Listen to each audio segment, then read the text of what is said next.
નમસ્કાર મિત્રો, શેરબજાર ગુજરાતી યુટ્યુબ ચેનલમાં તમારા બધાનું સ્વાગત છે। મિત્રો, આજે આપણે વાત કરવાના છીએ સેબીએ જે નવા નિયમો લાવી છે એફએનઓ સેગમેન્ટ માટે એના વિશે। કેમ કે એક્સપર્ટ માની રહ્યા છે કે નવા નિયમો જે છે એ નાના ટ્રેડર્સ માટે તો નરક સમાન છે, એટલે કે નાના ટ્રેડર્સને નુકસાનથી બચાવવા માટે સેબી નવા નિયમો લાવી રહી છે। પણ એક્સપર્ટને એવું લાગી રહ્યું છે કે નુકસાનથી બચવાની જગ્યાએ નુકસાન વધુ જઈ શકે છે નાના રોકાણકારોને। તો આ નવા નિયમો શું કહે છે અને આ નિયમોના કારણે નાના રોકાણકારોને કેટલું નુકસાન થશે કે પછી નાના રોકાણકારો એફએનઓ ટ્રેડિંગ જ બંધ કરી દેશે, એના વિશે આપણે તમામ માહિતી ડિટેલમાં જોઈએ અને વિડીયોને પણ તમે પૂરેપૂરો જોજો, જેથી કરીને નવા નિયમો વિશેની માહિતી તમને મળી રહે। તો મિત્રો, વાત કરીએ security and exchange board of India એટલે કે સેબીએ નવા ફ્યુચર એન્ડ ઓપ્શન નિયમો જાહેર કર્યા છે, જેનો ઉદ્દેશ્ય બજારમાં સ્થિરતા અને પારદર્શિતા વધારવાનું હોવાનું મનાય છે। એ અલગ વાત છે કે માર્કેટ એક્સપર્ટ એ સમજી શક્યા નથી કે શું આ નિયમોથી ખરેખર રિટેલ રોકાણકારની ખોટ ઘટશે કે કેમ। એવો પણ ડર છે કે આ નિયમોથી એવા વેપારીઓ જે અત્યાર સુધી નફો કરતા હતા તેઓએ નુકસાન ઉઠાવવા પણ મજબૂર થશે અને એ પણ નિશ્ચિત છે કે જો ઓછી મૂડી ધરાવતા વેપારીઓ બજારમાં સરળતાથી પ્રવેશ કરી શકશે નહીં। એટલે કે જે એફએનઓ માટે નવા નિયમો સેબીએ ઇન્ટ્રોડ્યુસ કર્યા છે એના માટે એક્સપર્ટ હજુ પણ કન્ફ્યુઝ છે કે કેમ આ જે નિયમો છે એ નાના રોકાણકારોને નુકસાનથી બચાવશે કે કેમ, અને જે ઓછી મૂડી લઈને શેર બજારમાં એફએનઓ ટ્રેડિંગ કરતા હતા એ હવે સરળતાથી આમાં પ્રવેશ જ નહીં કરી શકે। ઓછી મૂડી લઈને તમે એફએનઓ ટ્રેડિંગ જ નહીં કરી શકો જો તમારા જોડે મૂડી નહીં હોય તો, અને આ જે લોકો પહેલાથી પ્રોફિટ કરતા હતા એમને પણ નુકસાન જઈ શકે છે આમાં। પછી આ નિયમો ક્યારથી લાગુ થવાના છે એ જોઈએ તો 20 નવેમ્બરથી અમલમાં આવતા નવા નિયમો અનુસાર દરેક સ્ટોક એક્સચેન્જને માત્ર એક ઇન્ડેક્સ માટે સાપ્તાહિક એક્સપાયરી સાથે ડેરિવેટિવ્સ રાખવાની મંજૂરી આપવામાં આવશે। અગાઉ માર્કેટમાં દૈનિક એક્સપાયરીના વિકલ્પો હતો જેમાં રોકાણકારો દરરોજ ટ્રેડ કરી શકતા। આનાથી સ્થિતિ સર્જાઈ, પરંતુ તેનાથી એવા ટ્રેડર્સને ફાયદો થયો જે બજારની દિશા સમજી શકતા અને ઓછા પૈસામાં પણ ટ્રેડ કરી શકતા। એટલે કે આ નવા નિયમો છે એ 20 નવેમ્બરથી લાગુ થવાના છે અને દરેક સ્ટોક એક્સચેન્જને વીકમાં એક જ એક્સપાયરી રાખવાનું અને ડેરિવેટિવ્સ રાખવાની મંજૂરી આપવામાં આવશે।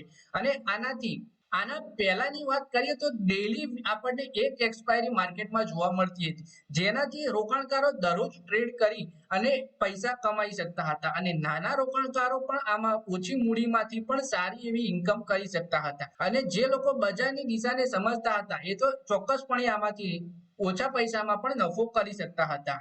પછી વાત કરીએ, ઘણા રોકાણકારો વીકલી એક્સપાયરી પર ટ્રેડ કરવાનું પસંદ કરે છે। તેઓ 50,000 રૂપિયામાં 5 દિવસ અલગ અલગ ઇન્ડેક્સની એક્સપાયરી પર પૈસા લગાવી શકતા હતા। તે તેમની મૂડીને 5 ભાગોમાં 10,000 વેચી તમામ 5 દિવસ માટે રોકાણ કરી એક્સપાયરી ડે દરમિયાન 10,000 રૂપિયાનો દાવ પણ સામાન્ય છે। ઘણી વખત એક્સપાયરીના દિવસે ઓપ્શન 10 ગણા અથવા તો 100 ગણા અને 1000 ગણા સુધી પણ વધી જાય છે। આવી સ્થિતિમાં જો 5 દિવસમાં 10 ગણો થઈ જાય તો તેને 50,000 રૂપિયાના ખર્ચે 1 લાખ રૂપિયાનો નફો થયો હોત, પરંતુ હવે આવું નહીં થાય। રોજની કોઈ એક્સપાયરી નહીં હોવાથી તમારે ખૂબ જ સમજી વિચારીને આગળ વધવું પડશે। ક્વિક અલ્ગોના સંસ્થાપક સાકેત રામકૃષ્ણએ મની કંટ્રોલને જણાવ્યું હતું કે નુકસાન પહેલા પણ થઈ શકે છે, પરંતુ હવે તે એક જ દિવસમાં થઈ શકે છે, જ્યારે પહેલા તે અઠવાડિયામાં વેચાઈ જતું હતું। પછી વાત કરીએ કે સેબીએ ડેરિવેટિવ્સ કોન્ટ્રાક્ટમાં સાઇઝમાં પણ વધારો કર્યો છે। જ્યાં પહેલા કોન્ટ્રાક્ટનું કદ 5 થી 10 લાખ હતું, હવે તેને વધારીને 15 થી 20 લાખ કરવામાં આવ્યું છે। આ ફેરફાર તે રોકાણકારોને અસર કરશે જેમની પાસે મર્યાદિત મૂડી છે અને જેઓ નાના કોન્ટ્રાક્ટમાં ઓપ્શન સેલિંગ કરતા હતા। હવે આવા રોકાણકારો પણ ઓપ્શન બાઇંગ તરફ વળશે, કારણ કે આ માટે ઓછી રકમની જરૂર છે અને ભવિષ્યમાં પણ તે ઓછી હશે। એટલે કે જે પહેલા ઓપ્શન સેલિંગ માટે 5 થી 10 લાખ જોતા હતા એ હવે સેબીએ વધારી 15 થી 20 લાખ કરી દીધા। એટલે કે જે પહેલા ઓપ્શન સેલિંગ કરતા હતા એ પણ હવે ઓપ્શન બાઇંગ તરફ વળશે। સાકેત કહે છે કે હવે કોન્ટ્રાક્ટની સાઇઝ વધી ગઈ છે, જેથી ઓપ્શન વેચનાર ટ્રેડર્સ ઓછા પૈસામાં ઓપ્શન ખરીદવા તરફ વળી શકે છે। તે પણ સત્ય છે કે ઓપ્શન ખરીદનાર મોટા ભાગના પૈસા ડૂબી જતા હોય છે, એટલે કે પ્રોફિટ હંમેશા ઓપ્શન સેલિંગમાં જ થતો હોય છે। ઓપ્શન બાઇંગમાં હંમેશા રોકાણકારોના પૈસા ડૂબતા હોય છે. પછી વાત કરીએ એલ્ગો ટેસ્ટના સંસ્થાપક અને સીઈઓ રાઘવ મલિકનું માનવું છે કે તેનાથી લાભ કમાનારા ઓપ્શન સેલર માર્કેટ સેલર બહાર થઈ શકે છે. તેમણે જણાવ્યું કે સેબીના વિશ્લેષણ અનુસાર 89% ડેરિવેટિવ્સ ટ્રેડર્સને નુકસાન થાય છે અને આ સંખ્યા હજુ પણ વધી શકે છે.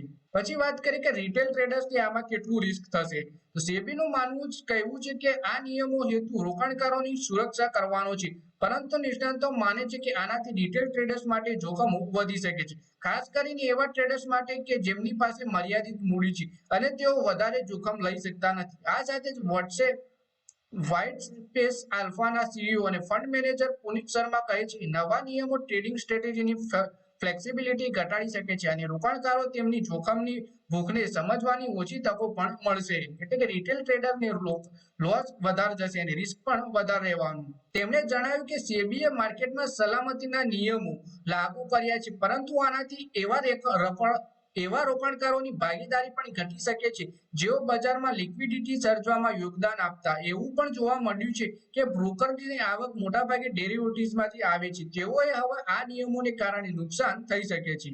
તો મિત્રો આ વિડીયોમાં વાત કરી આપણે સેબીએ જે ફ્યુચર અને ઓપ્શન માટે નવા નિયમો જાહેર કર્યા છે એના વિશે. એક્સપર્ટ માને છે કે રિટેલ રોકાણકારને બચાવવા માટે નિયમો બહાર પાડ્યા છે, પણ આનાથી ઉલટું જ રિટેલ રોકાણકારને જ વધારે નુકસાન જશે અને ઓપ્શન કોન્ટ્રાક્ટનો પણ ભાવ વધારી દીધો છે. પહેલા 5 થી 10 લાખ થતા હતા એ હવે 15 થી 20 લાખ થઈ ગયા છે. અને મારું માનો તો તમે ફ્યુચર અને ઓપ્શનની ટ્રેડિંગ કર્યા કરતા સ્વિંગ ટ્રેડ અથવા તો પછી લાંબા ગાળાનું વિચારીને જો શેર બજારમાં રોકાણ કરશો તો તમને ચોક્કસપણે નફો થશે. ટૂંકા ગાળે ભલે ઉતાર ચઢાવ આવે શેર બજારમાં, પણ લાંબા ગાળે તમને ચોક્કસપણે કોઈ પણ કંપની હશે સારા મેનેજમેન્ટ વાળી તો તમને નફો કરાવી જ આપશે. તો મિત્રો હવે મળીએ આવનારા વિડીયોમાં. ત્યાં સુધી વિડીયોમાં લાઈક કરો, કોમેન્ટ કરો અને વિડીયો પોતાના મિત્રો સાથે ફેસબુક, ઇન્સ્ટાગ્રામ, વોટ્સએપ બધી જગ્યાએ શેર કરો. શેર બજારની આવી જ માહિતી ગુજરાતીમાં જોવા માટે તમે ચેનલને સબસ્ક્રાઇબ કરી ઘંટડી દબાવી દેજો.